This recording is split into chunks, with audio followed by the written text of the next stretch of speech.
श्रीपरमात्मने नमः। अथ షష్ఠోధ్యాయః ఆత్మసంయమయోగః। ఇప్పుడు మనము 6వ అధ్యాయమైన ధ్యాన యోగంలోకి ప్రవేశించామన్నమాట. నిష్కామకర్మయోగ సాధన ద్వారా కర్మఫలాలు కర్తృత్వ భావన వదిలేసి అప్పుడు జ్ఞానం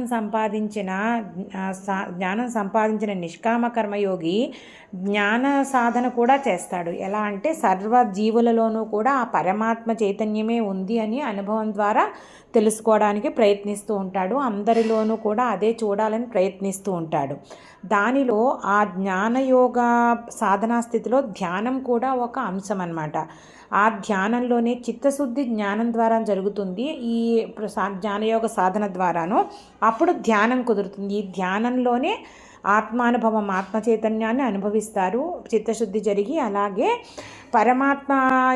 పరమాత్మతో కూడా తత్వం తెలుసుకుని అనుసంధానం అవుతారు అన్నమాట. ఈ ఆత్మ చైతన్యము, ఆ పరమాత్మ చైతన్యము ఒక్కటే, ప్రతి జీవిలోనూ కూడా ఆ చైతన్యమే నిండి ఉంది అని అనుభవం ద్వారా తెలుసుకుంటాడు జ్ఞానయోగి. 1వ శ్లోకము. శ్రీభగవానువాచ అనాశ్రితః కర్మఫలం కార్యం కర్మ కరోతి యః స సన్యాసీ చ యోగీ చ న నిరగ్నిర్న చాక్రియః. కర్మ సన్యాస యోగంలోనూ అడిగిన ప్రశ్నకి కర్మ సన్యాసం గొప్పదా లేకపోతే కర్మ చేయడం, కర్మానుష్ఠానం, నిష్కామ కర్మయోగ ఆచరణ గొప్పదా అని అడిగారు కదా అర్జునుడు. దానికి ఇంకా సమ్మరైజ్ చేసి ఫస్ట్ 2 శ్లోకాలలో తేల్చి చెప్తున్నారనమాట.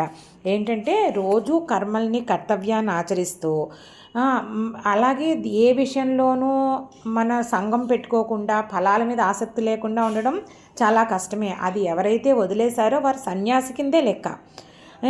అలాగా ఈ కర్మ సన్యాసం పండిన తర్వాత కర్మఫలం వదిలేయడము, కర్తృత్వ భావము వదిలేసిన తర్వాత వారు యోగి కిందే లెక్క. అది ఒక బాధ్యతగా చేస్తున్నారనమాట. అలాగే నిషిద్ధ కర్మలన్నీ కూడా వాళ్ళు పరిత్యజిస్తారు. ఏదైతే శాస్త్రవిహితమైన కర్మలో అది కూడా త్యాగపూర్వకమైన బుద్ధితోటి, ఈశ్వరార్పణ బుద్ధితోటి చేస్తారు. వారే సన్యాసులు. ఇంకా వారికంటే సన్యాసం ఏముంటుంది? కేవలము ఏదో యజ్ఞయాగాదులు మానేసి వాళ్ళు చేయాల్సిన పని అంతా చేసేయడం వల్ల వాళ్ళు సన్యాసులు అయిపోరు. వాళ్ళు కర్మయోగం చేస్తూ నిష్కామంగా చేసిన వాళ్ళే నిజమైన సన్యాసులు అని చెప్తున్నారనమాట. 2వ శ్లోకము. యం సన్యాసమితి ప్రాహుః యోగం తం విద్ధి పాండవ నహ్య సన్యస్త సంకల్పః యోగీ భవతి కశ్చన. కర్మయోగం ఏదైతే ఉందో, నిష్కామ కర్మ చేయడము, అది పరిపూర్ణ సన్యాసంతో ఇంచుమించు సమానమే. సన్యాసంలో కర్మ చెయ్యరు, కానీ ఇందులో కర్మ చేస్తూ వైరాగ్యం సంపాదిస్తారు. వాళ్ళు కర్మ పట్లే వైరాగ్యంగా ఉంటారు. వీళ్ళు కర్మ చేస్తూ కూడా ఫలితాల పట్ల, కర్తృత్వం పట్ల వైరాగ్యంతో ఉంటారనమాట. సంకల్పం కూడా త్యజిస్తారు. ఇంకా ఇలా మనసు అటు ఇటే చలించే అవసరమే ఉండదన్నమాట. అందుకని ఇదే కదా యోగి లక్షణము. అందుకని నిష్కామ కర్మానుష్ఠానం చేసేవాడు సన్యాసి అవుతున్నాడు, యోగి అవుతున్నాడు. కనుక నువ్వు అర్జున నిష్కామ కర్మ సాధన చెయ్యి అని చెప్తున్నారు. 3వ శ్లోకం. ఆరురుక్షోర్మునేర్యోగం కర్మ కారణముచ్యతే యోగారూఢస్య తస్యైవ శమః కారణముచ్యతే. ఇప్పుడు కర్మయోగ సాధకుడు ఎవరైతే ఉన్నారో వారికి నిష్కామ కర్మానుష్ఠానం చేయడమే ఒక వాళ్ళకి అంటే ఒక సాధనం అనమాట. అదే సాధనం అనమాట. అదే ధ్యానయోగ స్థితికి వచ్చి జ్ఞానం సంపాదించి ధ్యానయోగ స్థితికి వచ్చిన వాడికి సర్వకర్మ పరిత్యాగము సాధనం అనమాట. అంటే ఆ ధ్యానంలో కూర్చున్నంతసేపు వాళ్ళు ఇంకా కర్మ గురించి ఆలోచించరు, పూర్తిగా కర్మని త్యజిస్తారనమాట. ఎవరైతే ఈ ధ్యానయోగ అనే మెట్టుని ఎక్కదలుచుకున్నారో నిష్కామ కర్మయోగి, వారికి కర్మానుష్ఠానము, నిష్కామ కర్మ యోగ సాధన వాళ్ళకి ఒక సాధనా పద్ధతి అవుతుంది. అది దాటి జ్ఞానం సంపాదించి ధ్యానంలో కూర్చున్న వాళ్ళకి కర్మ సన్యాసము వాళ్ళు చేస్తారనమాట. ఎందుకంటే ధ్యానంలో పూర్తిగా వాళ్ళు ఆత్మానుభవం పొందుతారు, ఆ పరమాత్మతోటి అనుసంధానంతో చేస్తారు. 4వ శ్లోకము. యదా హినేంద్రియార్థేషు న కర్మస్వనుషజ్జతే సర్వసంకల్ప సన్యాసి యోగారూఢస్థదోచ్యతే. అయితే ఈ స్థితికి ఎవరు వెళ్తారు? కర్మ సన్యాసం చేసి ధ్యానంలో కూర్చునే అర్హత ఎవరికి వస్తుందంటే, ఎప్పుడైతే ఇంద్రియాలకు సంబంధించిన విషయాల మీద. అంటే ఈ ఇంద్రియాలకు సంబంధించిన విషయాలంటే ఏవో బయటన మనము టెంప్టింగ్గా ఉన్నవి అవన్నీ కాదు. సంగీతము, ఇంకా ఏదైనా సంగీతము, నాట్యము, కీర్తి, పదవులు అన్నీ కూడా వేటి మీద ఆసక్తి ఉండదు. అలాగే నిత్య నైమిత్తిక కర్మల మీద కూడా ఆసక్తి ఉండదు. ఏది చెయ్యాలో వాటి మీద కూడా పూర్తిగా వైరాగ్యం వస్తుంది. ఈ స్థితి ధ్యానం వల్ల, సమాధి వల్ల రావాలి. ఆలోచనలే లేకపోవడం వల్ల, అంటే చిత్తశుద్ధి వల్లే రావాలి. ఇలా వచ్చిన వాడిని సర్వసంకల్ప సన్యాసి అంటారు. ఈ స్థితి దానంతటదే రావాలి. నిష్కామ కర్మయోగ సాధన ద్వారా జ్ఞానము, జ్ఞానం ద్వారా పరమాత్మ యొక్క తత్వం తెలుసుకుని దానిని అనుభవపూర్వకంగా చేయడానికి ధ్యానంలో కూర్చొని ఇవన్నీ సాధించాలి. అలా జరిగిన వారిని యోగారూఢుడు అని తత్వవేత్తలు అంటారనమాట. 5వ శ్లోకము. ఉద్ధరేదాత్మనాత్మానం నాత్మానమవసాదయేత్ ఆత్మైవ హ్యాత్మనో బంధుః ఆత్మైవ రిపురాత్మనః. ఇప్పుడు ఈ స్థితికి రావడానికి, యోగారూఢ స్థితికి రావడానికి సద్గురువులు, ఆ పరమాత్మ వీరందరూ కూడా సాధకుడి మనసులోనూ ఏదో ఎంతో కొంత జ్ఞానం కలగజేయడానికి తమ వంతు జ్ఞానాన్ని పంచుతారు. అయితే ఇది వివేకంతో కూడిన జ్ఞానము, మాయామోహాల నుంచి విడిపోయే జ్ఞానము అన్నమాట. వీటిలో ఇది కొంత స్థితి దాటిన తర్వాత ఎవరికి వాడి సాధనతో వాళ్ళ బలం పెంచుకొని తనంతటి తానుగా యోగారూఢ స్థితికి వెళ్ళాలి. అంటే మనల్ని ఎవరూ తీసుకెళ్ళి ఆ యోగారూఢ స్థితికి కానీ, ఆత్మజ్ఞానానికి కానీ, లేకపోతే ఆ పరమాత్మ అనుభవం అవ్వడానికి కానీ ఎవరూ సహాయం చేయలేరు. ఆ స్థితికి మనల్ని ఎవరూ చేర్చలేరు. కొంతవరకే భగవంతుడైనా లేకపోతే సద్గురువైనా మనల్ని సరైన మార్గం ఏర్పరచగలరు. కానీ ఆ మార్గంలో ప్రయాణించి ఇదంతా కూడా సాధించాల్సింది ఎవరికి వారే. అందుకని ఎవరికైనా కానీ వారి ఆలోచనలు, వారి ఆత్మ అంటే వాళ్ళ సెల్ఫ్, అదే వాళ్ళకి బంధువు అవుతుంది. అదే వాళ్ళకి వాళ్ళ మనోధైర్యాన్ని పెంచుతుంది. అలాగే అదే వాళ్ళకి శత్రువు కూడా అవుతుందన్నమాట. అంటే యోగారూఢ స్థితికి వెళ్ళాల్సింది మనమే, జ్ఞానం సంపాదించాల్సింది మనమే, మార్గం వేరే వారు చూపిస్తారు కానీ ప్రయాణించాల్సింది మనమే. ఈ మొత్తం నిష్కామ కర్మయోగం నుంచి జ్ఞానయోగానికి, జ్ఞానయోగం నుంచి ధ్యానయోగం ద్వారా ఆత్మానుభవానికి, తద్వారా పరమాత్మ చైతన్యానుభవానికి ఈ రెండు ఒకటేనని తెలుసుకోవడము, సర్వజీవులలోనూ అదే చైతన్యం నిండి ఉందని తెలుసుకోవడము, ఇదంతా కూడా అందరినీ సమభావంతో చూడడము, ఇదంతా కూడా ఈ యోగారూఢ స్థితిని చేరాల్సింది ఎవరికి వారి సెల్ఫ్. అంటే వాళ్ళ మనసు బుద్ధియే వాళ్ళకి బంధువు, వాళ్ళ మనసు బుద్ధియే వాళ్ళకి శత్రువు అవుతుంది. ఎక్కడైతే అది అవరోధం కలిగించిందో దానిని జయించి దాన్ని మిత్రునిగా చేసుకుని ముందుకు వెళ్ళాలి ఎవరికి వాళ్ళు. 6వ శ్లోకము. బంధురాత్మాత్మనస్తస్య ఏనాత్మైవాత్మనా జితః అనాత్మనస్తు శత్రుత్వే వర్తేతాత్మైవ శత్రువత్. ఇప్పుడు దేహము, ఇంద్రియాలు, వాక్కు ఇదంతా ఉంది కదా, వీటన్నిటికీ కూడా మనసు కంట్రోల్లో ఉంటాయి. లీడర్ మనకు తెలుసు. మనిషి అంటే సాధారణంగా మనస్సు, అందులో ఉన్న ఆలోచనలే.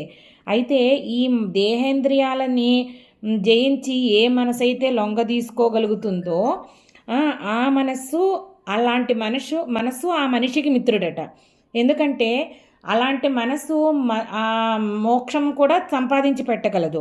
కానీ ఇంద్రియాలకు లోబడిపోయి ఇంద్రియాలను తను లొంగ తీసుకోలేక ఆ ఇంద్రియాలు చెప్పిన ప్రకారం అటు ఇటు సంచరిస్తూ ఉంటే కనుక ఆ మనస్సే అతనికి శత్రువు అవుతుందన్నమాట. అంటే ఆ ఇంద్రియాలు మాయా ప్రపంచంలోకి, వ్యామోహాలకి, సంసారంలో ఉన్న క్షణిక ఆవేశాలు, క్షణికమైన సుఖాలు, వీటన్నిటి పట్ల పరిగెడుతూ ఉంటాయి కదా, వాటికి మనసు లోపడిపోతే అలాంటి మనసే ఆ మనిషికి శత్రువు. అలాగే ఏ మనసు అయితే అతని కంట్రోల్లో ఉంటుందో, ఇంద్రియాలని కంట్రోల్లో పెట్టుకుంటుందో ఆ మనసే ఆ మనిషికి మిత్రుడు అవుతుందన్నమాట. 7వ శ్లోకము.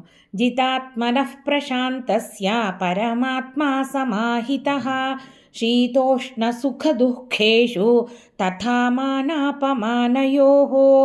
ఇలా ఇంద్రియాలని వాటన్నిటినీ తమ మనసు ద్వారా కంట్రోల్లోకి తెచ్చుకున్నారనుకోండి, ఆ తెచ్చుకున్న తర్వాత భగవంతుడి తత్వాన్ని అలా మననం చేసుకుంటూ ప్రశాంతమైన భావాన్ని సుస్థిరం చేసుకోవాలంటే అది స్థిరంగా ఉండేటట్టు ఎప్పుడూ ఉండేటట్టు చేసుకోవాలన్నమాట. అంటే అన్ని అవస్థలలోనూ కూడా ఈ ద్వంద్వాలన్నీ ఉంటాయి కదా, శీతము ఉష్ణము సుఖము దుఃఖము గౌరవం అవమానము వీటన్నిటినీ అనుభూతులు కలుగుతున్న సమయంలో కూడా ఆ హృదయంలో ఆ పరమాత్మనే ధ్యానిస్తూ అన్నిటినీ సమంగా తీసుకోగలిగే స్థితిని సంపాదించాలన్నమాట. ఇది యోగారూఢుడు అవ్వడంలో ఒక ఫస్ట్ స్టెప్ అవుతుందన్నమాట. ద్వంద్వాలకి అతీతంగా వెళ్ళడము, మనసు ద్వారా ఇంద్రియాలు వీటన్నిటినీ కూడా కంట్రోల్లో తెచ్చుకోవడము, భగవంతుని తత్వచింతనను ఆధారంగా చేసుకుని ఇవన్నీ సాధించటము. 8వ శ్లోకము. జ్ఞాన విజ్ఞాన తృప్తాత్మా కూటస్థో విజితేంద్రియః యుక్త ఇత్యుచ్యతే యోగి సమలోష్టాశ్మకాంచనః. ఇలాగా ఏదైతే పుస్తకాల ద్వారా నిష్కామ కర్మయోగం ద్వారా జ్ఞానం సంపాదించారో ఆ జ్ఞానాన్ని అనుభవంలోకి తెచ్చుకుంటే దాన్ని విజ్ఞానం అంటారనమాట. అంటే అనుభవంలోకి తెచ్చుకున్న జ్ఞానమే విజ్ఞానము.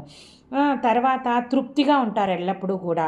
అలాగే ఏ రకమైన కూటస్థో విజితేంద్రియ, ఏ రకమైన వికారాలు లేకుండా ఇంద్రియాలను జయించి ఉన్న వాళ్ళు ఎవరైతే ఉంటారో, అలాగే మట్టి ముద్దని బంగారాన్ని కూడా ఒకేలా చూస్తారు.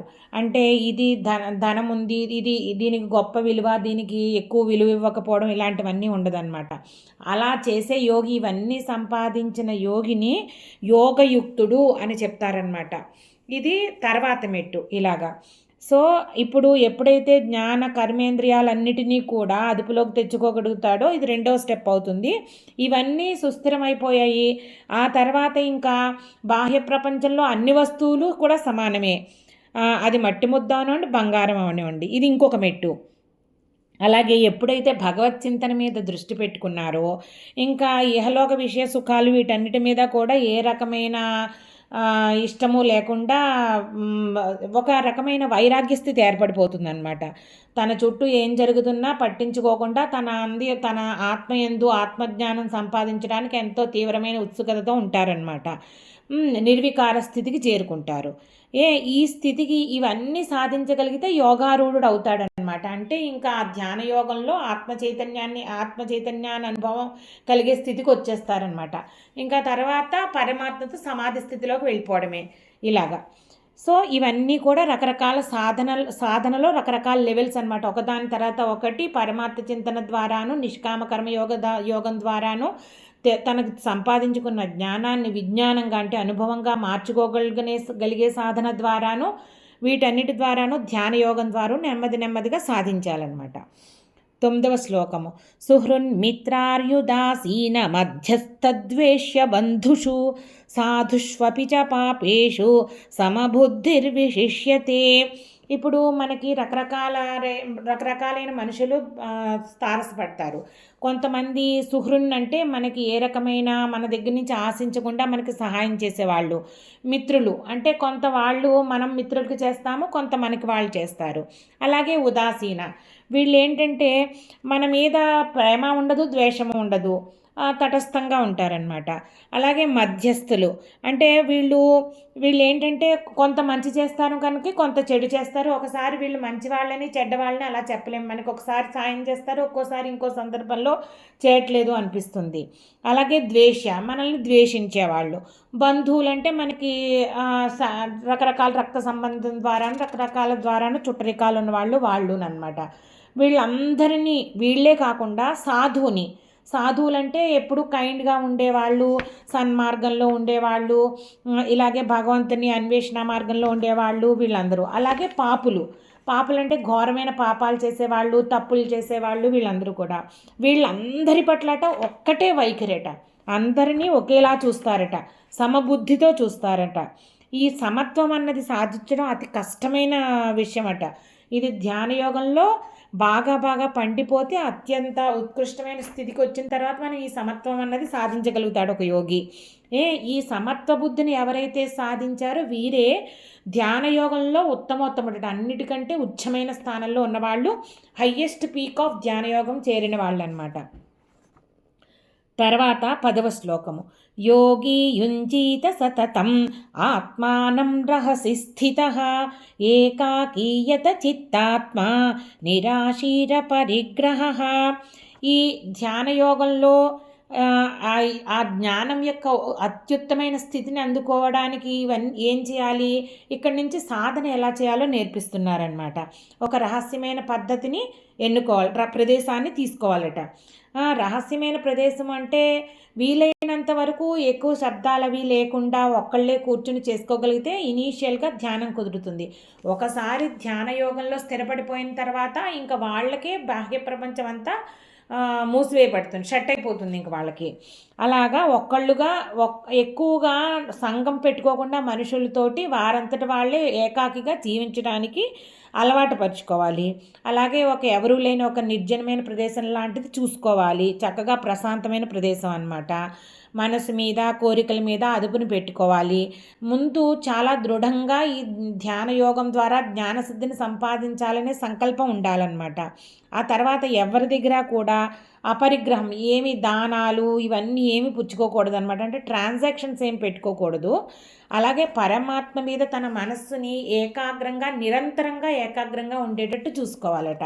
ఇది ధ్యాన యోగంలో కూర్చోవడానికి ముందు మనం చేసుకోవాల్సిన ఏర్పాట్లు. ఆ తర్వాత నెక్స్ట్ శ్లోకాల్లో ఎలాంటి ఆసనం ఏర్పరచుకోవాలి, ఎలా కూర్చోవాలి, మనసుని ఎలా ఏకాగ్రం చేయాలి, ఇవన్నీ చెప్తారనమాట. 11వ శ్లోకము 12వ శ్లోకము కలిపి చెప్పుకుందాము. 11వ శ్లోకము. శుచౌ దేశే ప్రతిష్టాప్య స్థిరమాసనమాత్మనః నాత్యుచ్ఛ్రితం నాతి నీచం చైలాజిన కుశోత్తరం. 12వ శ్లోకము. తత్రైకాగ్రం మనః కృత్వా యత చిత్తేంద్రియక్రియః ఉపవిశ్యాసనే యుంజ్యాత్ యోగమాత్మ విశుద్ధయే. ఈ 2 శ్లోకాలలో ధ్యానంలో కూర్చునే పద్ధతి ముందు చెప్తున్నారు. ఆసనం ఎలా ఉండాలి 11వ శ్లోకంలోను, మనసును ఎలా పెట్టుకోవాలి 12వ శ్లోకంలోను. అంతర్శుచి బాహిర్శుచి చూసుకొని ఒక శుచిగా ఉన్న ప్లేస్లో స్థిరంగా ఒక ఆసనం ఏర్పరచుకోవాలట. అలాగే దాని మీద ఎక్కువ ఎత్తు లేకుండాను తక్కువ హైట్ లేకుండాను ఒక దర్భాసనం వేసుకోవాలి. దాని మీద కృష్ణాజినము, దాని మీద వస్త్రం పరుచుకోవాలట. ఈ మొత్తం ఆసనము స్థిరంగా ఉండేటట్టు చూసుకోవాలన్నమాట. అలాగే దాని మీద ఎక్కువసేపు కదలకుండా ఉండగలిగే ఆసనం ఏదైనా స్థిరమైన ఆసనం వేసుకోవాలి. పద్మాసనం వస్తే పద్మాసనము, అర్ధ పద్మాసనం కానీ సుఖాసనం కానీ అలా వేసుకొని మనం కూడా స్థిరంగా కూర్చోవాలట. ఆ తర్వాత 2వ శ్లోకంలో మనసుని ఎలా నిగ్రహించాలో చెప్తున్నారనమాట. బాహ్య ప్రపంచంతో నుంచి దృష్టిని అంతర్ముఖం చేయాలి. అన్ని ఏ రకమైన కార్యక్రమాలు ఆలోచనలు పెట్టుకోకూడదన్నమాట. తర్వాత పరమాత్మ ఒక్కడే లక్ష్యం అన్నమాట. మనము ఆ పరమాత్మని గురించి అనుసంధానం చేస్తూ ఉండాలి మైండ్లో.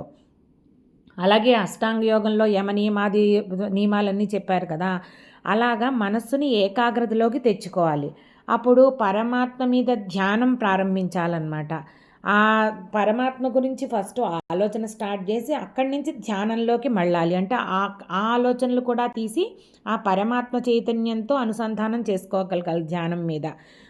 ధ్యాన యోగాభ్యాసానికి ఎలా కూర్చోవాలి, మనసుని ఎలా క్లీన్ చేసుకోవాలి అని చెప్పి ఇందులో చెప్తున్నారనమాట. 13వ శ్లోకము.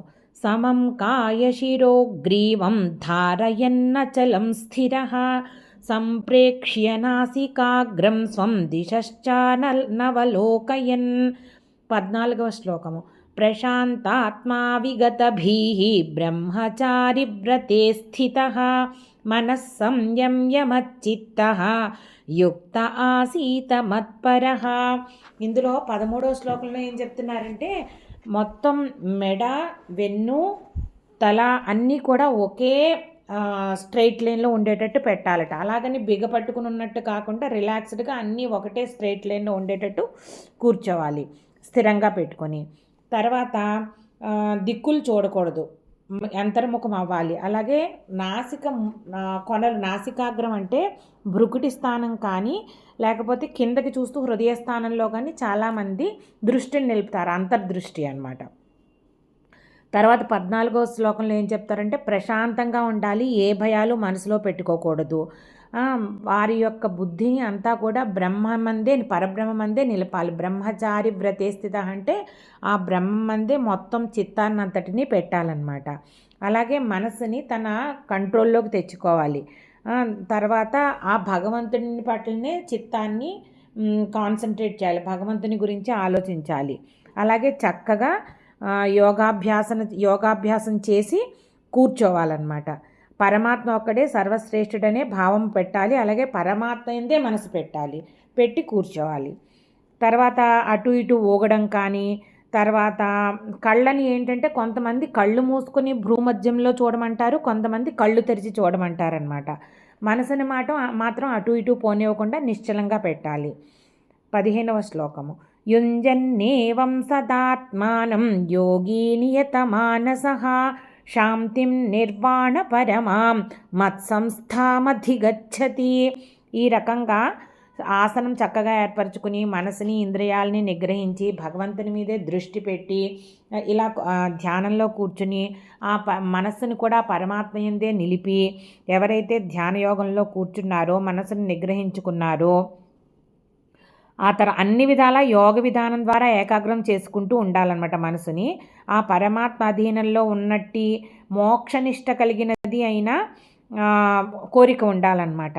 ఉంటే అప్పుడు ఆ యోగికి నెమ్మదిగా ధ్యానం బలపడిన కొద్దీ ఆ అపరిమితమైన శాంతిని పొందుతున్నాడనమాట. అంటే మోక్షం ద్వారా ఆ పరమేశ్వరి యొక్క నెమ్మదిగా ఆ చైతన్యం యొక్క అనుభవం కలగడం మొదలు పడుతుంది. మధ్యలో ఉన్న పొరలన్నీ కూడా తొలగిపోయి ఆలోచనలనే పొరలు, రకరకాల కోరికలు, రకరకాల వాంఛలు, అలాగే అజ్ఞానము, ఇవన్నీ కూడా నెమ్మదిగా తొలగుతూ అంతర్ముఖుడవుతూ ఆ పరమాత్మ మీద ధ్యానం పెట్టిన కొద్దీ కూడా అపరిమితమైన శాంతిని నెమ్మదిగా పొందడం మొదలుపెట్టి బెస్ట్ స్టేట్కి వెళ్తారనమాట. అంటే అన్నిటి నుంచి, ఈ కార్యక్రమాలన్నిటి నుంచి, వాటి దగ్గర నుంచి, ఆలోచనల నుంచి, మొత్తం ఈ బాహ్య ప్రపంచం నుంచి విముక్తి కలిగించే శాంతి అనమాట. ఇదే శాశ్వతానందమైన శాంతి, ఇదే మోక్షం అనమాట. ఇది ధ్యానయోగానికి ఫలితం అవుతుందన్నమాట. అది ఈ శ్లోకంలో చెప్తున్నారు. 16వ శ్లోకము. నాత్యశ్నతస్తు యోగోస్తి నచైకాంతమనశ్నతః నచాతి స్వప్నశీలస్య జాగ్రతో నైవ చార్జున. ఇప్పుడు ఇందులో ఏం చెప్తున్నారంటే, ఇప్పుడు ఎవరైతే యోగాభ్యాసం చేస్తున్నారో ధ్యానయోగం చాప్టర్లో చెప్తున్నారు కాబట్టి ధ్యానయోగి గురించి మాట్లాడుతున్నారు. కానీ నిష్కామ కర్మయోగి అయినా జ్ఞానయోగి అయినా ఎవరన్నా కానీ నిద్ర, ఆహారం ఈ 2 విషయాల్లో చాలా పర్టికులర్గా ఉండాలి. అంటే డిసిప్లిన్డ్గా ఉండాలన్నమాట. దీనికి మరీ ఎక్కువ నిద్రపోకూడదు, అలాగని నిద్ర తక్కువగాను ఉండకూడదు. అలాగే సమయానికి ఆహారం తీసుకోవాలి, ఎంత తీసుకోవాలో అంతే తీసుకోవాలి. అంటే శరీర నిర్వహణకు మాత్రమే తీసుకోవాలన్నమాట. అలాగే మరీ ఎక్కువగా కూడా భుజించకూడదు, మరీ తక్కువగా కూడా భుజించకూడదు. ఈ నిద్ర, ఆహారం విషయంలో క్రమశిక్షణ బాగా అవసరం అన్నమాట. అలాగే సమయం కూడా పాటించాలి. ఎంత నిద్రపోవాలో అంతే పోవాలి. ఎక్కువైనా తక్కువైనా యోగానికి ఇబ్బంది కలుగుతుంది అని చెప్తున్నారు. యోగాభ్యాసము చెడిపోతుంది. 17వ శ్లోకము. యుక్తాహార విహారస్య యుక్తచేష్టస్య కర్మసు యుక్త స్వప్నావబోధస్య యోగో భవతి దుఃఖః. అలాగే ఎవరైతే ఈ ఆహార విహారాలంటే బయట ప్రపంచంతో సంగం పెట్టుకోవడము, బయట తిరగడం, ఇవన్నీ ఉంటాయి కదా విహారం. అలాగే తిరుగుతూ ఉంటారు కదా బయటన లోకంతో కూడా, ఉద్యోగానికి, విహారానికి ఇవన్నీ చేయాల్సి ఉంటుంది, బయటికి వెళ్ళాల్సి ఉంటుంది. ఇవన్నీ కూడా యుక్తంగా పెట్టుకోవాలంటే నియమితంగా పెట్టుకోవాలి, ఎంత అవసరమో అంతే. అలాగే ఆహారం కూడా ఎంత అవసరమో, శరీర నిర్వహణకి ఎంత అవసరమో అంతే. అలాగే ఎంత మాట్లాడాలో అంత, ఎంత ప్రవర్తించాలో అంత అన్నమాట. అలాగే ఎంత నిద్రపోవాలో అంతే. ఇవన్నీ కూడా సమంగా చెయ్యాలి. మరీ ఎక్కువ కాకుండా మరీ తక్కువ కాకుండా మన ధ్యానానికి ఉపయోగపడేటట్టు, అలాగే మన స్థితిని బట్టి, మన అవసరాన్ని బట్టి ఎవరికి వాళ్ళు చూసుకొని యుక్తంగా చేయాలన్నమాట. ఇలా చేసి ఈ నిబంధనలన్నిటినీ పాటిస్తూ ధ్యాన యోగాభ్యాసం చేస్తే అప్పుడు ఆ యోగం కుదురుతుంది. అంటే కరెక్ట్గా ధ్యానం కుదురుతుంది. మనసుకి కూడా ఏ రకమైన దుఃఖాలు అంటవు, ఆనందమే కలుగుతుందన్నమాట. 18వ శ్లోకము. యదా వినియతం చిత్తం ఆత్మన్యేవావతిష్ఠతే నిస్పృహः సర్వకామేభ్యః యుక్త ఇత్యుచ్యతే తదా. పై విధంగా మనం ధ్యానయోగము, ధ్యానం ద్వారా జ్ఞానం సంపాదించడం, మళ్ళీ జ్ఞానాన్ని ఉపయోగించి తత్వచింతన చేస్తూ ధ్యానము, ఇలా ఎవరైతే చేస్తూ ఉంటారో వాళ్ళకి ఈ కోరికలన్నీ పూర్తిగా తొలగిపోతాయన్నమాట. అతని మనసు అతని అదుపులోకి వస్తుంది చాలా ఎక్కువగా. ఈ విధంగా జీవుడి యొక్క యథార్థ స్వరూపం ఏమిటి? ఆత్మచైతన్యం అనుకున్నాం కదా. ఆ ఆత్మచైతన్యంలో మనసు లగ్నమవుతుంది. ఎప్పుడైతే కోరికలు పోయాయో, ఆలోచనలు గతించాయో ఈ చిత్తశుద్ధి జరుగుతుంది. చిత్తశుద్ధి జరిగినప్పుడు ఆత్మచైతన్యము ప్రస్ఫుటంగా రిఫ్లెక్ట్ అవుతూ కనిపిస్తుంది అన్నమాట. ఆ అనుభవంలోకి వస్తుంది ఆ యోగికి. అలాగే అక్కడి నుంచి ఆత్మానుభవం కలిగిన తర్వాత అపరిమితమైన ఆనందం కలుగుతుంది, ఇంకా పరమాత్మ అనుభూతి కలుగుతుంది. వీటి నుంచి ఇంకా చిత్తాన్ని పక్కకి మళ్ళించుదామన్నా మళ్ళబడదనమాట. అంటే అత్యంతమైన ఆ స్థితిని చేరుకున్న యోగికి ఇంకా మళ్ళీ వెనక్కి తిరిగిపోవడం అన్నది ఉండదు. ఇలా ఆత్మలో లీనమైపోయి సమాధిలోకి వెళ్ళగలిగితేనే యోగ సిద్ధి కలిగినట్టు, అతను యోగారూఢుడు అయినట్టు అన్నమాట. 19వ శ్లోకము. యథా దీపో నివాతస్థః నేంగతే సోపమా స్మృతా యోగినో యత చిత్తస్య యుంజతో యోగమాత్మనః. ఇప్పుడు మనము యోగ సిద్ధి కలిగిన వాళ్ళకి మనసు పరమాత్మలోనూ ఆత్మచైతన్యంలోనూ లీనమై ఉంటుంది కదా. అలాంటి మనసుట ఎంత నిశ్చలంగా ఉంటుందంటే, గాలి లేని గదిలో దీపాన్ని వెలిగించామనుకోండి, అది ఎంత నిశ్చలంగా ఉంటుంది. అలా ఈ మనసు కూడా అంత నిశ్చలంగా ఉంటుంది. అంటే దీపము చిన్నపాటి గాలి వేసినా అటు ఇటు వెళ్ళిపోతుంది కదా. అలా మనసు కూడా ఎంతో చంచలమైనది.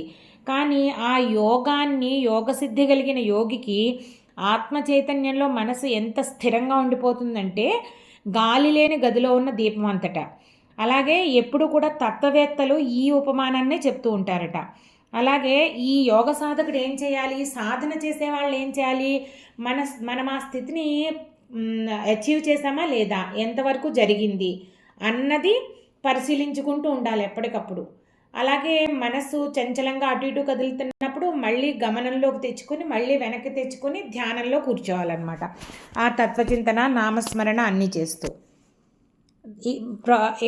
ఒక స్టేజ్కి వచ్చేటప్పటికి ఇంక ఏ ఆలోచనలు లేకుండా చేసేయాలి. అదే చిత్తశుద్ధి జరిగిన యోగారూఢ స్థితి అన్నమాట. 20వ శ్లోకం నుండి 23వ శ్లోకం వరకు ధ్యానయోగ అభ్యాసంలో సాఫల్యం సాధించిన ధ్యానయోగి యొక్క స్థితి ఎలా ఉంటుంది వర్ణించారు. సాధనా పద్ధతిలో ఉన్న వారికి ఇది సాధించవలసిన స్థితి అవుతుంది. 20వ శ్లోకము. యత్రో పరమతే చిత్తం నిరుద్ధం యోగ సేవయా యత్ర చైవాత్మనాత్మానం పశ్యన్నాత్మని తుష్యతి. 21వ శ్లోకము. సుఖమాత్యంతికం యత్తత్ బుద్ధిగ్రాహ్యమతీంద్రియం వేత్తి యత్ర న చైవాయం స్థితశ్చలతి తత్వతః. 22వ శ్లోకం. యం లబ్ధ్వా చాపరం లాభం మన్యతే నాధికం తతః యస్మిన్ స్థితో న దుఃఖేన గురుణాపి విచాల్యతే. 23వ శ్లోకము. తం విద్యా దుఃఖ సంయోగ వియోగం యోగ సంహితం స నిశ్చయేన యోక్తవ్యః యోగో నిర్విణ్ణ చేతసా. ధ్యానయోగి ప్రథమ దశలోట చిత్తాన్ని యమనియమాది నియమాలు ఉన్నాయి కదా, వీటన్నిటి ద్వారా ఆత్మచైతన్యాన్ని దర్శించడానికి ఆలోచనలు లేకుండా చేస్తారట. తర్వాత ఆ చిత్తము, ఆ సమాధి, ఆత్మచైతన్యాన్ని పొందడానికి ఏదైతే అనుభూతిని పొందడానికి ఏదైతే అభ్యాసం ఉందో ఆ అభ్యాసం వల్ల పరిశుద్ధం అవుతుంది. అప్పుడు ఈ పరిశుద్ధమైన చిత్తం ద్వారానే మనం ఆత్మని దర్శించాలి. అందుకని చిత్తశుద్ధి చాలా అవసరం అన్నమాట. ఒక మనిషికి ఉన్నది ఇంద్రియాలే కదా. ఆత్మచైతన్యాన్ని దర్శించాలంటే ఇంద్రియాలు, మనసు, బుద్ధి ఉన్నాయి. ఈ బుద్ధి ఎప్పుడైతే శుద్ధమైపోయిందో, ఆలోచనలు లేకుండా మనసు అయిపోయిందో, అప్పుడు అలాంటి బుద్ధికి ఈ ఆత్మచైతన్యానుభవం కలుగుతుందట. తర్వాత ఏమవుతుంది, ఈ జ్ఞానేంద్రియాలకు కానీ కర్మేంద్రియాలకు కానీ ఇది అందదు. ఓన్లీ పరిశుద్ధమైన బుద్ధికి మాత్రమే గోచరిస్తుంది. ఈ ఆత్మాన్ని అందుకోవడమే కాదుట, అది తాత్కాలికమైనది కాదు, అది అఖండమైనది, అనంతమైనదని గుర్తించగలుగుతాడు. తర్వాత ఇంకా అందులోనే ఆ స్థితిలోనే నిలబడిపోతాడనమాట. నిలబడిపోయి తన ఆలోచనల్ని కానీ బుద్ధిని కానీ అటు ఇటు మరల్చకుండా ఇంకా ఒక రకమైన సమాధి స్థితిలో నిలబడిపోతాడు. ఈ స్థితి సాధించిన తర్వాత అతనికి ఇంతకంటే ఆనందమైనది వేరొకటి లేదు అని కూడా అనుభవం అవుతుంది. తర్వాత ఇలాంటి స్థితికి వచ్చేసిన తర్వాత ఇంకా అతనికి ఏ రకమైన డిస్టర్బెన్సు ఏమీ చేయలేదు. ఎవరైనా కత్తితో పొడిచినా తిట్టినా ఏమైనా ఇంక ఏ రకమైన బాహ్య స్పర్శలకి స్పందించడం అనమాట. ఈ దశ బలపడిపోతే ఇంకేముంది, దుఃఖాలతో ఇంక సంయోగమే ఉండదు. అంటే శాశ్వతమైన ఆ దుఃఖంతో వియోగం ఏర్పడిపోతుంది, ఇంకా సుఖంతో సంయోగం అన్నమాట. ఇది ఇక్కడ సాధన అయిపోయినట్టు, ఆ కర్మయోగి అదే ఆ ధ్యానయోగి సాధనా పద్ధతిలో విజయం సాధించినట్లు అనమాట. ఇవన్నీ కూడా ఒకదాని తర్వాత ఒకటి ధ్యానయోగం ద్వారా సాధించాలి. అంటే నిష్కామ కర్మయోగము, ధ్యానయోగము ఒక సెట్ అనమాట. ఒకదానితో ఒకటి కలిపి చేస్తూ ప్యారలల్గా వెళ్ళాలన్నమాట. అప్పుడు కొద్దిగా జ్ఞానం వస్తూ నిష్కామ కర్మయోగం స్టార్ట్ చేసినప్పుడు కొద్దిగా జ్ఞానం వస్తూ కొద్దిగా ధ్యానం కుదురుతూ ఇలా మొత్తం నిష్కామ కర్మయోగ సాధన అంతా పూర్తయి యోగారూఢుడైన తర్వాత జ్ఞానం పూర్తిగా సిద్ధించి ఇంకా ధ్యానంలో అలా నిలబడిపోతాడనమాట. 24వ శ్లోకము. సంకల్ప ప్రభవాన్ కామాన్ త్యక్త్వా సర్వానశేషతః మనసైవేంద్రియ గ్రామం వినియమ్య సమంతతః. ఇందులో ఏం చెప్తున్నారంటే, ఎవరైతే ఈ యోగారూఢుడున్నాడో ఇంకా సంకల్పాల ద్వారా జనించే కోరికలు అన్నీ విడిచిపెట్టేస్తాడట. ఎందుకంటే సంకల్పాల వల్లే కోరికలు వస్తున్నాయి. ఇది చేస్తాను, అది చేస్తాను, ఇది కావాలి, అది కావాలని. ఇలా ఎన్నున్నాయట, అశేషంగా ఉన్నాయట. ఒకటి దాటితే ఒకటి కాదు, ఒకటి కోరిక తీరితే ఇంకో కోరిక. అలాగా ఇప్పుడు వీటిని సాధించాలి అంటే ఇంద్రియ గ్రామం, అంటే ఇంద్రియాల సమూహాన్ని మనము మన కంట్రోల్లోకి తెచ్చుకోవాలన్నమాట. 25వ శ్లోకము. శనైరుపరమేత్ బుద్ధ్యాధృతి గృహీతయా ఆత్మసంస్థం మనః కృత్వా నకించిదపి చింతయేత్. ఇదంతా ఒక్కసారే జరుగుతుందా మనకి? కోరికల్ని సంకల్పాలని వదిలేయడం అంటే లేదుట. శనైరుపరమేత్, నెమ్మదిగా వదిలేయాలట.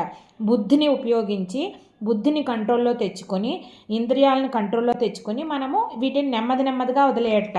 తర్వాత ఈ మనస్సుని బుద్ధిని మన ఆధీనంలోకి తెచ్చుకోవాలి. ఆధీనంలో తెచ్చి వెనక్కి పోకుండా దాన్ని మనసుని పట్టుకుని ఉంచి ఏమీ ఆలోచించకుండా, ఆలోచనలు ఏమీ లేకుండా చేసుకోవాలట.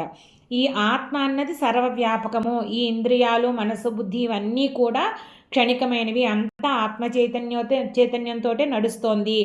ఆత్మ చైతన్యానుభవం కంటే పరమైన ఆనందం ఇంకొకటి లేదు అన్న భావంలో అలా స్థిరపడిపోయి ఎవరైతే ఇవన్నీ సాధిస్తారో వాళ్ళకి ఇంకా యోగంలో అత్యున్నతమైన స్థితిని అందుకున్నట్టే. 26వ శ్లోకము. యతో నిశ్చరతి మనశ్చంచలమస్థిరం తతస్తతో నియమ్యైతత్ ఆత్మన్యేవ వశం నయేత్. ఈ చంచలము అస్థిరమైన మనసుని నెమ్మదిగా నిశ్చలం చేయాలన్నమాట. చేస్తే నియమాల ద్వారా ఇంద్రియాలని నిగ్రహించాలి. అప్పుడు మనసు మన స్వాధీనంలోకి తెచ్చుకోవాలని చెప్తున్నారు. అంటే మనసు రకరకాల విషయాల పట్ల పరిగెడుతూ ఉంటుంది. ఎప్పుడు ఏదో ఒక సంకల్పాలు, ఇది కావాలి, అది వద్దు, ఇలాగా. పోనీ ఇవే అధిగమించాము అంటే కనుక ఇంకా మంచివి, ఏదో సంగీతం వినాలని, ఏదో మంచి వాసన చూడాలని, మంచి పుస్తకం చదవాలని, ఇలాంటివన్నీ అనిపిస్తూ ఉంటుంది కదా.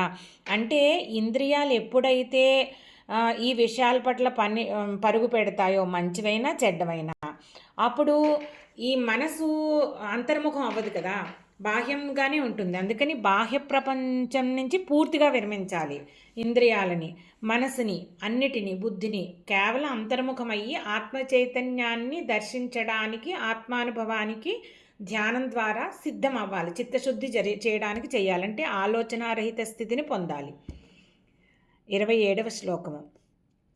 ప్రశాంతమనసం హీనం యోగినం సుఖముత్తమం ఉపైతి శాంతరజసం బ్రహ్మభూతమకల్మషం. ఇలా సాధన ద్వారా మనసుని ఎప్పుడైతే అటు ఇటు పరిగెట్టకుండా నిశ్చలంగా చేశారో అప్పుడు ఈ గుణాల వల్ల అంటే సత్వరజస్తమో గుణాలు కానీ వాటి ద్వారా మనసులో ప్రవేశించే రాగద్వేషాలు కానీ కోరికలు సంకల్పాలు అన్నీ కూడా విరమించబడతాయి కదా.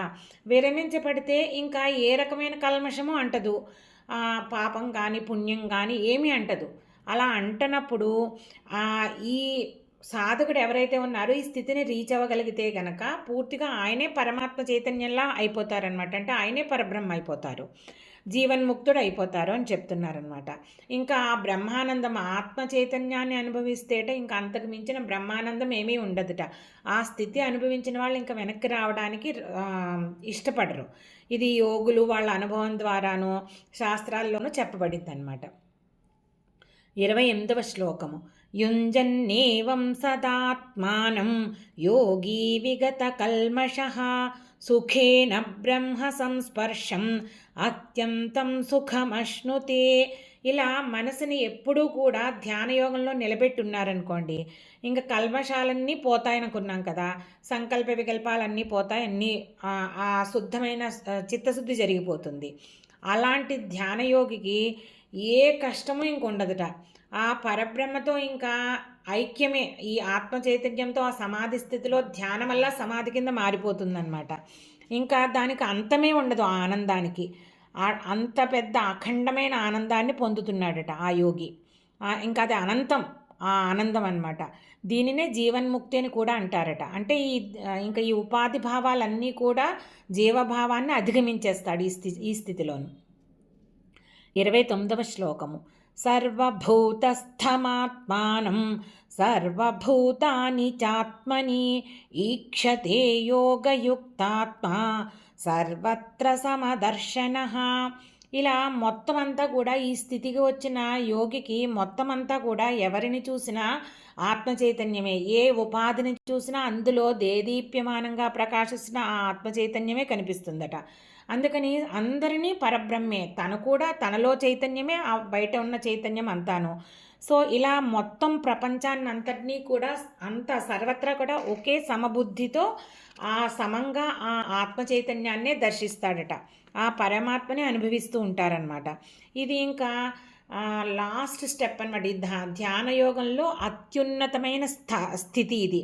సర్వ బంధాలని ఇంకా అన్ని బంధాలని ఉపాధులతో సంబంధాన్ని అన్నిటితోనూ తెగిపోతుంది అనమాట. ఇంకా ఆత్మ చైతన్యము పరమాత్మ చైతన్యమే, ఇంకా శుద్ధ చైతన్య స్వరూపుడు అయిపోతాడు. 30వ శ్లోకము.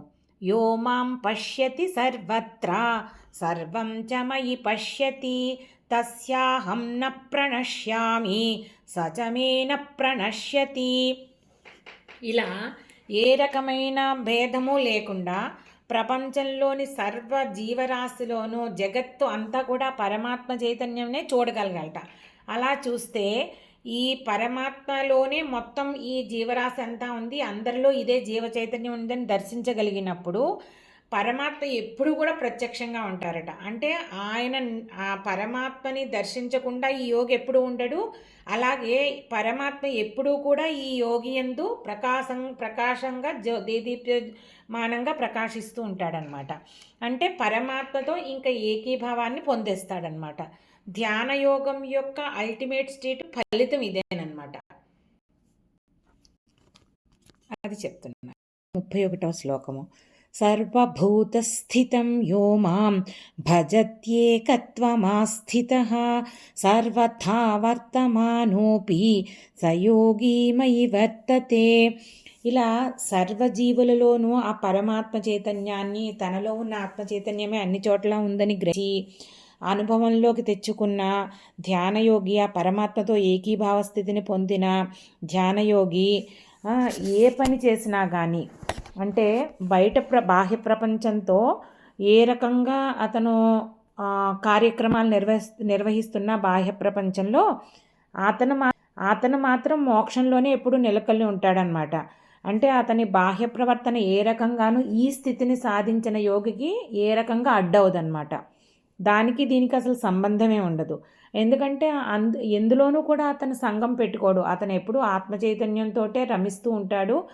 ఆ పరమాత్మ స్థితిలో ఉంటాడు మానసికంగాను బుద్ధి ద్వారాను. 32వ శ్లోకము.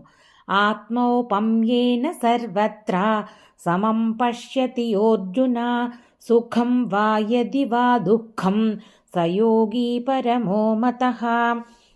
ఇందులో మామూలుగా ఈ ధ్యానయోగులు ఏంటంటే ఈ సుఖదుఖాలు వీటన్నిటికీ ద్వంద్వాలన్నిటికీ అతీతంగా వెళ్ళిపోయారని చెప్తాం కదా. కానీ ఒక స్టేజ్లో వాళ్ళకి అనుభవం ఉంది కదా, సుఖాలు వాళ్ళు దేనికి అనుభవించారు, దుఃఖాలు ఏమి అనుభవించారు, దాని నుంచి వాళ్ళు ఎలా బయటపడ్డారు, ఈ అపరిమితమైన ఈ ఆనందాన్ని ధ్యానయోగంలో ఆత్మచైతన్యాన్ని దర్శించడం ద్వారా ఎలా పొందారు, ఇవన్నీ అనుభవం ఉంది కాబట్టి అందరూ ప్రాణికోటి దుఃఖాలు సుఖాలు అన్నీ కూడా అర్థం చేసుకొని ఇది వరకు అంటే తను ఎలా అనుభవించారో అవన్నీ గుర్తుండడం వల్ల అందరి జీవుల పట్ల సమమైన భావంతో కరుణతో దయతో జాలితో ఉంటూ ఉంటారనమాట. ఇలాంటి వారు యోగం సిద్ధించిన మాట. అర్జున ఉవాచ యోయం యోగస్త్వయా ప్రోక్తః సామ్యేన మధుసూదన ఏతస్యాహం న పశ్యామి చంచలత్వా స్థితిం స్థిరాం. 33వ శ్లోకం ఇది. అర్జునుడు అప్పుడు ఏమడుగుతున్నారంటే, మధుసూదన అంటే మనకు తెలుసు కదా, మధు అనే రాక్షసుని సంహరించాడు.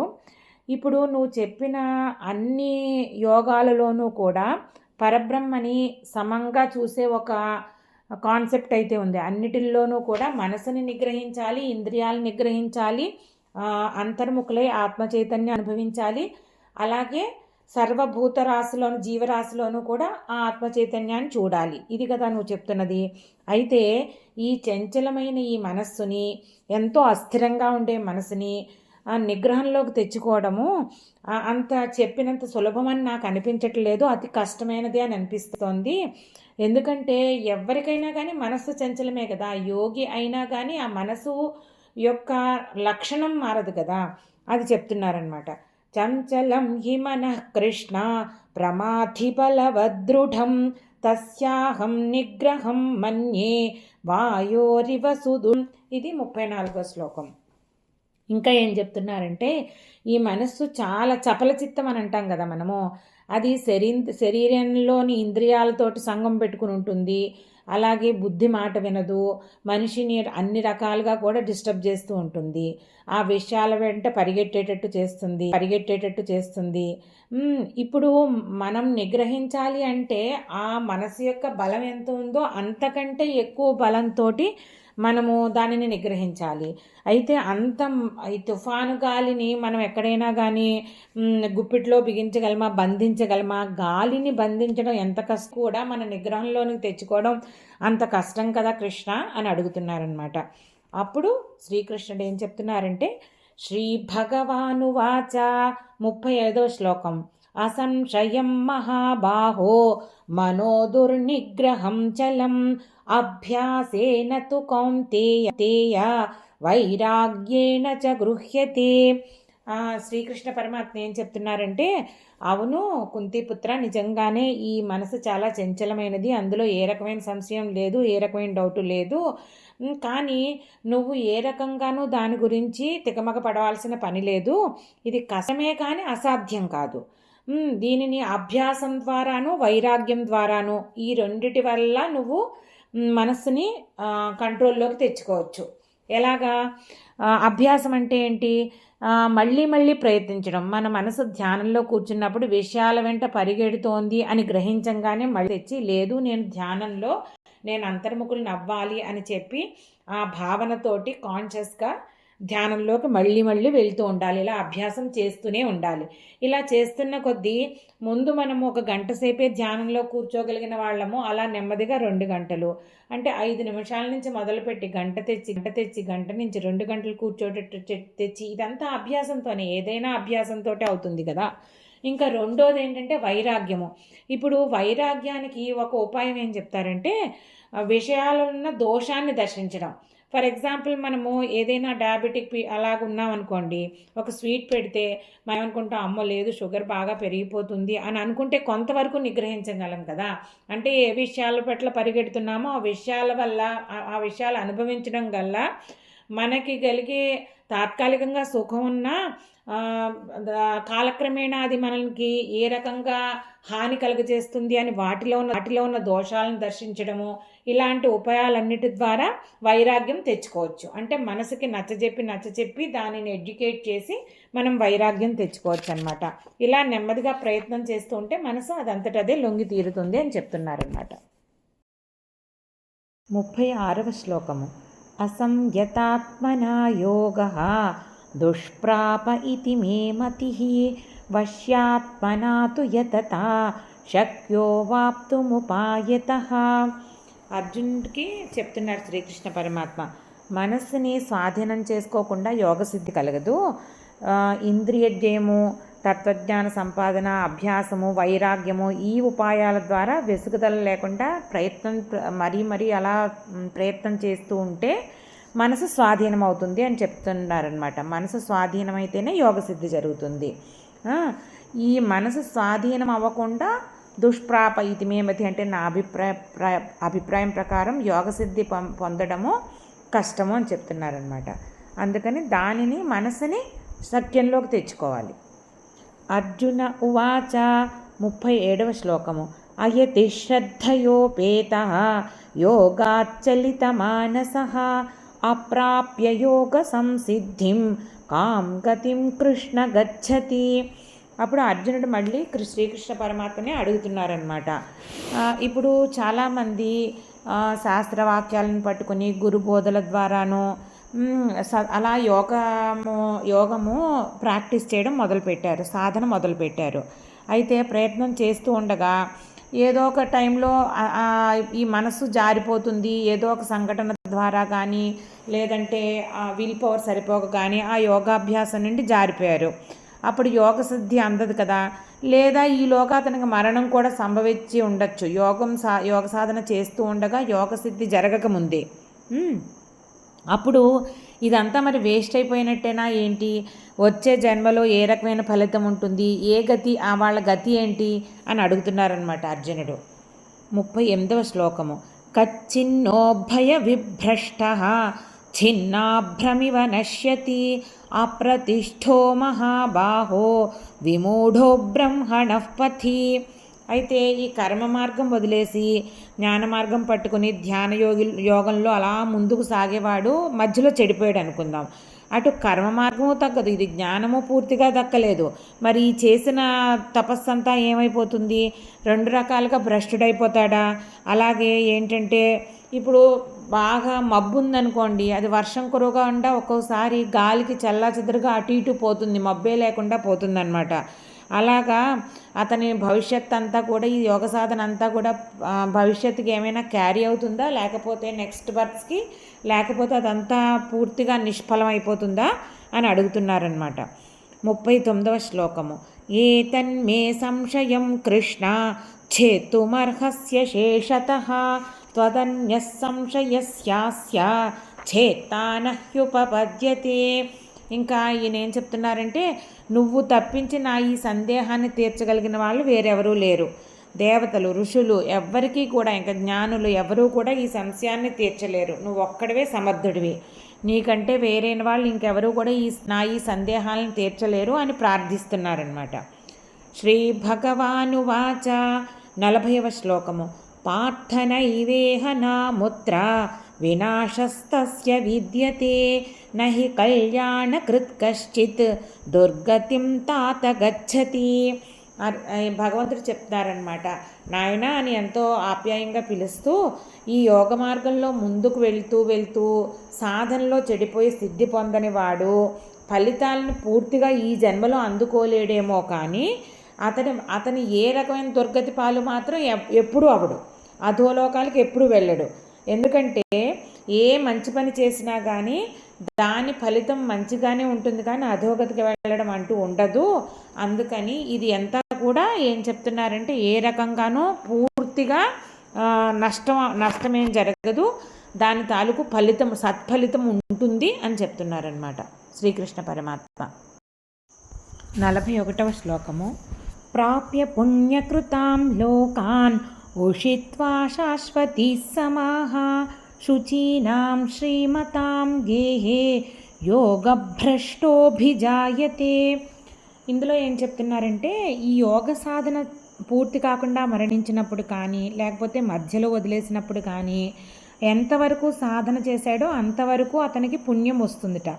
ఆ తర్వాత అతను మరణించిన తర్వాత పుణ్యలోకాలకి వెళ్ళి అక్కడ చాలా సంవత్సరాలు పుణ్యక్షేమం అయ్యే వరకు కూడా సుఖాలు అనుభవిస్తాడు. తర్వాత ఆ లోకంలో కొంత పుణ్యశేషం మిగిల్చుకుని మళ్ళీ భూమిలో మానవుడిగా జన్మిస్తాడట. అది కూడా సదాచార సంపన్నుడైన శ్రీమంతుల ఇళ్లలో జన్మిస్తారట. దీనివలన అతని సాధన కొనసాగే ఎక్కువ వెసులుబాటు జరుగుతుందన్నమాట. ఎందుకంటే ఆల్రెడీ సదాచార సంపన్నులు, అది కాకుండా ఇప్పుడు శ్రీమంతులైతే ఎక్కువగా ఈ జీవన వ్యాపారాల గురించి, డబ్బులు సంపాదించడానికి వీటన్నిటికీ ఎక్కువ శ్రమ పడక్కర్లేదు కదా. అందుకని ఎక్కువగా భగవద్భక్తి మీద శ్రద్ధ పెట్టడానికి అవకాశం ఉంటుందన్నమాట. ఇంకా ఇంకొకటి ఏంటంటే, మనకి ఇంకో శ్లోకంలో కూడా చెప్పారు, నేహాభిక్రమ నాశోస్తి ప్రత్యవాయో న విద్యతే స్వల్పమప్యస్య ధర్మస్య త్రాహితే మహతో భయాత్ అని చెప్పి. అంటే ఈ కర్మయోగాన్ని సాధన చేసినప్పుడు, అంటే ధ్యానయోగం కూడా కర్మయోగంలో బాగా పరిపక్వత వచ్చిన తర్వాత వచ్చే స్థితి కదా.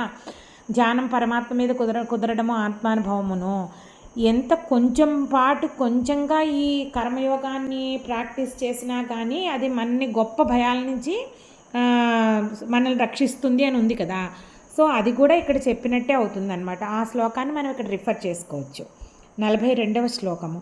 అథవా యోగినామేవ కులే భవతి ధీమతాం ఏతద్ధి దుర్లభతరం లోకే జన్మ యదీదృశం. లేకపోతే అలా శ్రీమంతుల ఇళ్లలో కాకపోతే జ్ఞానవంతులైన యోగులు ఉన్న వంశంలో పుడతారట ఈ యోగభ్రష్టుడైన వాడు. ఎందుకంటే తర్వాత ఎంతవరకు ఇంకా యోగ సాధన మిగిలిపోయిందో అది చేసుకోవడం ఎంతో సులభం అవుతుందన్నమాట. అయితే ఇలాంటి పుట్టిక అన్నది చాలా దుర్లభమైనదట. ఎందుకంటే ఇంకేం లేదు, వాతావరణం అంతా కూడా, ఆ పరిస్థితులన్నీ కూడా ఇంత చక్కగా సెట్ చేసేసి ఉంటాయి కదా. ఒకటేంటంటే మీకు యోగుల ఇళ్ళు, అక్కడ అదే వాతావరణం ఉంటుంది, భగవద్ధ్యానం ఉంటుంది ఎక్కువగాను. అందుకని చెప్పి అలాంటి జన్మ రావడము ఇంకా అక్కడ గ్యారంటీగా కంటిన్యూ చేసే పరిస్థితులు ఉంటాయి కదా. అలాంటి వాతావరణంలో అతని కుటుంబంలోనూ ఇది చాలా దుర్లభమైన జన్మ అని చెప్తున్నారు శ్రీకృష్ణ పరమాత్మ. 43వ శ్లోకము. తత్ర తం బుద్ధి సంయోగం లభతే పౌర్వదేహికం యతతే చ తతో భూయః సంసిద్ధౌ కురు నందన. ఇప్పుడు ఇలా మరో జన్మని మన ఈ జీవుడు అందుకున్నప్పుడు పూర్వజన్మలో ఉన్న సూక్ష్మదేహము ఆత్మచైతన్యంతో పాటు వెళ్తుంది కదా వేరే జన్మలోకి. ఆ జన్మలో అప్పుడు బుద్ధిలో ఏ ఏ సంస్కారాలు ఉన్నాయో అవి అందుకనే ఈ నెక్స్ట్ బర్త్లో కూడా కొనసాగుతాయి. సో ఎవరైతే యోగ సాధన చేస్తూ కొంతవరకు కొంత లెవెల్ అచీవ్ అయ్యి సాధన పూర్తి కాకుండా మరణిస్తారో, లేకపోతే మధ్యలో వదిలేసినా కానీ పూర్వ స్మృతి అంతా కూడా ఈ బుద్ధికి ఉంటుంది కాబట్టి ఆ యోగ సంస్కారం అంతా కూడా అతనికి మరుసటి జన్మలో కూడా కంటిన్యూ అవుతుందన్నమాట. ఆ యోగ సాధన ఎక్కడ ఆగిపోయిందో అక్కడి నుంచి మొదలవుతుందన్నమాట. అందుకని అంతకంటే క్రిందటి జన్మ కంటే ఎక్కువ ఉన్నతిని పొందుతాడు సాధనలో. ఈ జన్మలో కూడా ఒకవేళ పూర్తిగా సిద్ధి పొందలేకపోయినప్పటికీ definitely there will be some advancement అనమాట. ఈ యోగ సాధనలో ఇంకొక స్టెప్ ముందుకు వెళ్తారనమాట. 44వ శ్లోకము. పూర్వాభ్యాసేన తేనైవ హ్రియతే హ్యవశోపి సహ జిజ్ఞాసురపి యోగస్య శబ్ద బ్రహ్మాతి వర్తతే. ఇప్పుడు ఈ పునర్జన్మలో క్రిందటి జన్మలో యోగభ్రష్టుడు అంటే యోగ సాధన చేసి ఇంకా పూర్తిగా సిద్ధి పొందని వాళ్ళని యోగభ్రష్టుడు అనుకున్నాం కదా. ఆ జన్మకి తర్వాత ఏం చేస్తాడు, పూర్వజన్మలోని యోగ సాధన మళ్ళీ దాని స్మృతి ఇవన్నీ కూడా నెక్స్ట్ జన్మలో క్యారీ అవుతుంది అనుకున్నాం కదా. అందువలన అతని మనస్సు పూర్తిగా యోగ సాధనలోకి లాగివేయబడుతుందట. ఎందుకంటే క్రిందటి జన్మ స్మృతుల ద్వారాను ఆ వాసనల ద్వారాను తర్వాత నెమ్మదిగా సాధన ప్రారంభించేస్తాడట. క్రిందటి జన్మలో ఎక్కడ వదిలారో అక్కడే మొదలవుతుందని తెలుసుకున్నాం కదా. ఇంకా అతను ఏం చేస్తాడంటే నెమ్మదిగా అతన్ని మోక్షానికి తీసుకెళ్ళిపోతుంది. ఈ యోగ స్వరూపం అంతా తెలిసిపోయనమాట. అలా ఈ అశాశ్వతమైన ఫలితాలన్నిటినీ దాటిపోతాడు. అన్నిటికంటే ఉన్నతమైన మార్గాన్ని అందుకుంటాడనమాట. ఆ ఆత్మధ్యానం అంటే ఏంటో తెలుసుకుంటాడు. గట్టిగా కృషి చేసి సరాసరి మోక్షాన్ని పొందుతాడనమాట. 45వ శ్లోకము. ప్రయత్నాద్యతమానస్తు యోగీ సంశుద్ధ కిల్బిషః అనేక జన్మ సంసిద్ధః తతో యాతి పరాం గతిం. ఈ పూర్వజన్మ సంస్కారాల వల్ల మనము యోగ సాధన మళ్ళీ కంటిన్యూ చేస్తారు నెక్స్ట్ బర్త్లో అనుకున్నాం కదా. అయితే ఒక్కొక్కసారి ఈ మళ్ళీ రెండో జన్మలో కూడా, అంటే తర్వాత తీసుకున్న జన్మలో కూడా ఎంతో కృషి చేస్తే కానీ పూర్తిగా రాకపోవచ్చు, ఆ జన్మలోనూ సిద్ధి రాకపోవచ్చు. ఎందుకంటే అతనిలో ఈ యోగ సాధన వీటితో పాటు పూర్వజన్మలో చేసిన పాపపుణ్యాలు ఇవన్నీ కూడా వాటి వాసనలు కూడా వస్తాయి కదా. ఆ సంస్కారాలన్నిటినీ కూడా ప్రక్షాళన చేసుకుంటూ పోవాలి. ఈ రెండు కూడా, అంటే ఇవి ప్రక్షాళన చేసుకుంటూ పోవడము, అటు యోగ సాధన చేసుకుంటూ పోవడము, ఇలా జరుగుతూ వెళ్తే క్రమంగా ఈ పాపాలన్నీ క్షయమైపోయి యోగ సాధనలో సిద్ధిని పొందే స్థితికి వెళ్తాడనమాట కొన్ని జన్మల తర్వాత. అప్పుడు పాప ప్రక్షాళన కార్యక్రమం పూర్తయిపోయి యోగ సాధనలో సిద్ధి జరుగుతుంది. ఇటు నెగిటివిటీ తగ్గిపోతోంది, ఇక్కడేమో యోగ సాధన పెరిగిపోతోంది. అలాంటి యోగికి ఇంకా మరి జన్మ ఉండకుండా మోక్షం వస్తుంది. ఎప్పుడైతే ఇది జరిగిందో, అంటే పూర్తిగా పాప సంస్కారాలన్నీ తొలగిపోయి ఈ హృదయంలో జ్ఞాన సంస్కారం ఎప్పుడు పైకి లెవెలప్ అయిపోయి యోగ సిద్ధి జరుగుతుందో, అలా జన్మకి కొంచెం చేసుకుంటూ పోయినా కానీ మోక్షం వస్తుంది అని చెప్తున్నారనమాట. అంటే ఈ జన్మలో యోగ సాధన మొదలు పెడితే ఇప్పుడే చేసి తీరాలి అని రూల్ లేదు. ఎంత చేయగలిగితే అంత చేయాల్సిందల్లా కూడా పాప సంస్కారాలను తొలగించుకోవడము, జ్ఞాన సంస్కారాన్ని పెంచుకోవడం సాధన ద్వారా. 46వ శ్లోకము. తపస్విభ్యోధికో యోగి జ్ఞానిభ్యోపి మతోధికః కర్మిభ్యశ్చాధికో యోగి తస్మాద్యోగి భవార్జున. ఇప్పుడు అసలు ఎవరు యోగి అన్నది చెప్తున్నారనమాట. ఈ తత్వవేత్తలందరూ ఉంటారు కదా, వాళ్ళు అలాంటి గొప్పవారి అభిప్రాయం ప్రకారం తపస్సు, ధ్యానము ఇలాంటి విధానాలన్నీ ఆచరించే వాళ్ళకంటేనో, శాస్త్రాన్ని వశం చేసేసుకున్న గొప్ప శాస్త్ర పండితుల కంటేనో, అలాగే పూజలు, హోమాది మొదలైన కర్మలన్నింటినీ ఆచరించే కర్మిష్ఠుల కంటే కూడా ఆత్మధ్యానంలో ఆత్మజ్ఞానాన్ని పొందడానికి అంతర్ముఖుడయ్యి, అంటే నిష్కామకర్మ చేసి, ఆ నిష్కామకర్మ ద్వారా ఇహలోక అంటే ఇంద్రియ నిగ్రహము, ఇవన్నీ మనసు బుద్ధి ఇవన్నీ వీటన్నిటి మీద నిగ్రహం సంపాదించి ధ్యానంలో ఆత్మజ్ఞానాన్ని దర్శించడానికి ఎవరైతే కూర్చున్నారో అలాంటి ఆత్మధ్యాన యోగి శ్రేష్ఠుడు అని చెప్తున్నారనమాట. కాబట్టి అర్జునుడితో చెప్తున్నారు, అర్జున నీవు కూడా అలాంటి ఆత్మధ్యాన యోగి అవడానికి ప్రయత్నించు అని చెప్తున్నారు. 47వ శ్లోకము. యోగినామపి సర్వేషాం మద్గతేనాంతరాత్మనా శ్రద్ధావాన్ భజతే యో మాం సమేయుక్తతమో మతః. ఈ యోగుల్లో రకరకాల వాళ్ళు ఉన్నారు అని అనుకున్నాం కదా. అవ్వడానికి మార్గాలు రెండే, కర్మయోగము, జ్ఞానయోగము అంతే. కాకపోతే రకరకాల కొంతమంది ఇష్టదేవతల్ని ధ్యానిస్తూ ఉంటారు, అంటే సాకార సగుణ రూపాన్ని ధ్యానిస్తారు.